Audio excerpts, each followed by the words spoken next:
你知道快乐是什么声音吗？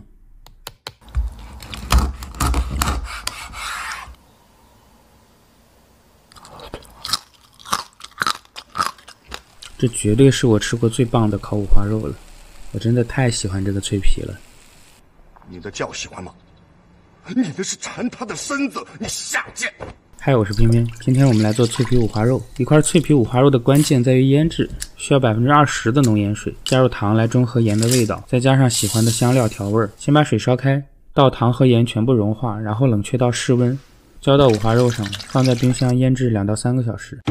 这里有一个小知识，经过腌制的五花肉在烤制的过程中损失的水分会有30%下降到15%。现在五花肉35一斤，35乘以15%等于5块2毛5，4舍5入就是省了5块3。说一个亿的，请自觉给小学数学老师打电话道歉。烤箱150度烤2个半小时，低温慢烤可以让外皮酥脆的同时内部鲜嫩多汁。看这个闻起来太棒了，因为经过腌制，肉并没有缩小太多。俗话说得好，恋爱可以慢慢谈，肉一定要趁热吃。听这个声音。